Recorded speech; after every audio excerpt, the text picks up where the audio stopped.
भारत के सबसे सम्मानित उद्योगपतियों में से एक और टाटा सन्स के मानद अध्यक्ष पद्म विभूषण रतन एन टाटा का 86 वर्ष की उम्र में निधन हो गया है। आज उनको श्रद्धांजलि देने का समय है। जी हाँ दोस्तों, नमस्कार। आप देख रहे हैं समाचार फर्स्ट टू द पॉइंट और मैं हूं आपके साथ बालकृष्ण।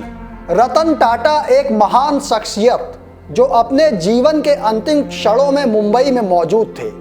28 दिसंबर 1937 को जन्मे टाटा ने न केवल टाटा समूह का नेतृत्व किया बल्कि देश की औद्योगिक और सामाजिक प्रगति में भी महत्वपूर्ण योगदान दिया। सबसे खास बात यह है कि रतन टाटा का संबंध देवों की भूमि हिमाचल प्रदेश से भी रहा है। वे विश्व भर में सादगी की मिसाल थे। उनकी कभी भी दुनिया के अरबपतियों की सूची में आने की कोई इच्छा ही नहीं रही। टाटा सन्स के अध्यक्ष एन चंद्रशेखरन ने अपने बयान में कहा कि हमारे लिए ये बहुत दुखद क्षण है। रतन टाटा न केवल एक असाधारण उद्योगपति थे बल्कि वे एक महान नेता और मार्गदर्शक भी थे। उनकी दूरदर्शिता और नेतृत्व ने टाटा समूह को वैश्विक स्तर पर स्थापित किया और उनकी नीतियों ने हमेशा नैतिकता और अखंडता का अनुसरण किया। आज रतन टाटा के निधन से देश और उद्योग जगत में शोक की लहर दौड़ गई है।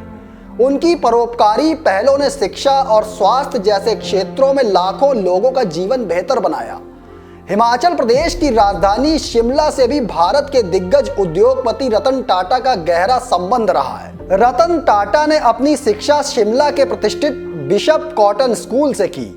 उन्होंने 8वीं कक्षा तक मुंबई के कैंपेनियन स्कूल में पढ़ाई की और फिर शिमला के बिशप कॉटन स्कूल, मुंबई के कैथेड्रल और जॉन कॉनन स्कूल के साथ न्यूयॉर्क के रिवरडेल कंट्री स्कूल में शिक्षा ग्रहण की।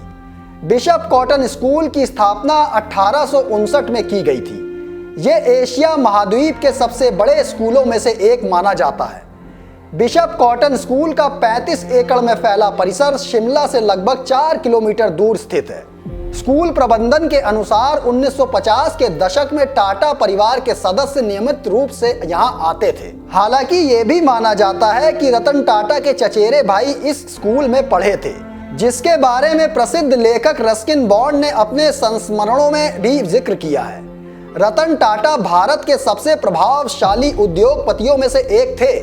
वो न केवल व्यापारिक सफलता के लिए बल्कि परोपकार और सादगी के लिए भी पहचाने जाते थे।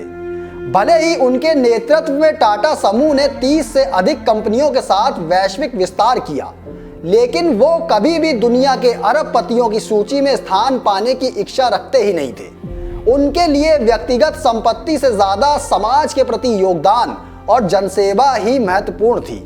रतन टाटा का 86 वर्ष की आयु में मुंबई के एक अस्पताल में बुधवार रात को निधन हो गया है। रतन टाटा का परोपकारी दृष्टिकोण उनकी जीवन शैली का अभिन्न हिस्सा रहा। टाटा ट्रस्ट्स के माध्यम से उन्होंने शिक्षा, स्वास्थ्य और समाज के विकास के लिए अनगिनत परियोजनाओं को समर्थन दिया। उनकी परोपकारी गतिविधियां 20वीं सदी की शुरुआत से ही सक्रिय रही हैं, जिसमें उन्होंने अपने व्यक्तिगत लाभ से ज्यादा समाज के हित को प्राथमिकता दी। ये उनकी दूरदर्शिता और परोपकारी भावना थी जिसने उन्हें कॉरपोरेट जगत के अन्य नेताओं से अलग खड़ा करके दिखा दिया। अपनी सफलता के बावजूद उन्होंने कभी भी भौतिक संपत्ति या व्यक्तिगत लाभ को महत्व दिया ही नहीं। उनकी कंपनियां 6 महाद्वीपों के 100 से अधिक देशों में फैली थी, लेकिन रतन टाटा ने हमेशा सामान्य और सरल जीवन जीने में विश्वास किया। उनकी शालीनता और ईमानदारी ने उन्हें न केवल उद्योग जगत में बल्कि आम जनता के दिलों में भी एक विशेष स्थान दिलाया है। आज देश और दुनिया में रतन टाटा को उनके कार्यों को लेकर याद किया जा रहा है और हर कोई अब यही बोल रहा है, बाय बाय टाटा।